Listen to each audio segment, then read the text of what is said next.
reason, a business continuity plan gives you the best shot you will have at success after some unanticipated event occurs.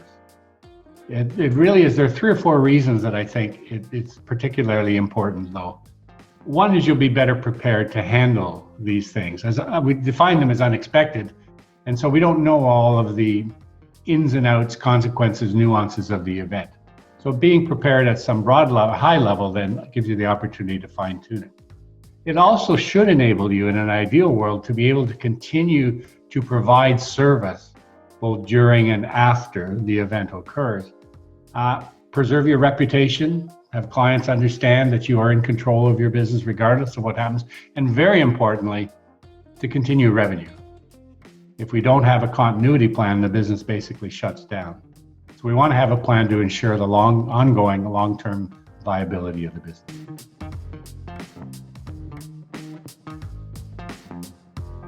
Between continuity, contingency, and succession plan, it really falls into 2 categories. Succession plan is all by itself. A succession plan is about retirement, exit, transition out of the business, and it's primarily of interest to advisors who are within, say, 5 to 10 years of their intended exit date. Continuity and contingency plans are for every advisor, not just those who are approaching retirement. And sometimes those terms are used interchangeably. I don't think it really matters what words we use. I think of them both as having strategic and tactical applications or implications. We need to try to anticipate what's going to happen, and then put in place a strategy and the tactics that will implement the strategy to deal with whatever happens. The terrible twos, right? I'm too busy. It's too difficult. I'm too important to spend my time on this. Things like that. Lots of excuses, particularly if we were talking about succession planning. But in this particular case, we're talking about things like death, disability, disaster, those type of contingencies that might arise. And we want to have a plan. So the thing that gets in the way, I think, sometimes it's ego, sometimes it's time, sometimes it's just lack of priority.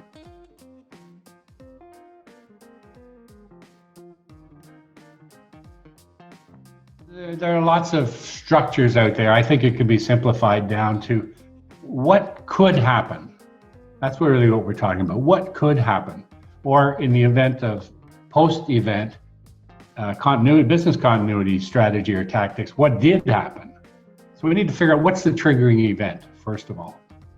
Next thing that I would do is measure the impact. We don't want to overreact, but at the same time, we don't want to underreact given the severity of whatever the event is.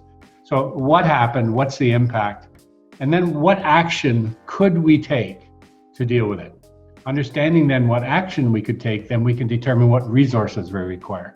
People, money, time, assistance from outside, all of those types of things. And then finally, check in. Did it work? Somewhere along the line.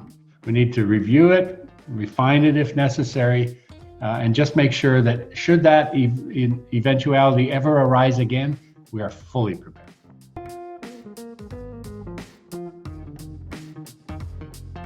Plans provide a tremendous marketing opportunity. Number one, they'll help retain your existing clients. So, it's obviously much better to retain an existing client than to try to go out and find a new one. So keeping those clients there and the revenue that they generate is particularly important. As a result of the way you handled the emergency or contingency or disaster, whatever it is, you are likely to get referrals from your clients or from other people who observe how well you've done that. Gives you an opportunity to build your profile in the community. Can you imagine if we have an event such as the coronavirus that basically shuts down the world, but you keep functioning and you keep providing a high level of service? Word on that is going to spread very quickly, and that will certainly help. And then the final opportunity is what I call the rescue opportunity. And that's the chance to rescue clients from other advisors who aren't providing a good business continuity plan.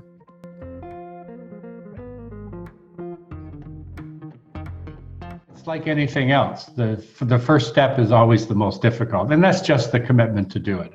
To make it a part of your entire business plan, your contingency or continuity plan to make it part of that.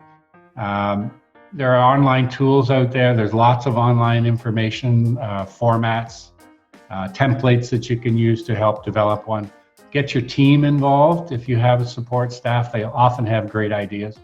And then I always say role play. Let's pretend it happened yesterday. Let's pretend that George got hit by a bus yesterday. Let's pretend that we had a cybersecurity event. Let's pretend that you suddenly became disabled and were likely to be off for the next 6 months. Role play it, walk through it, see how the plan might evolve.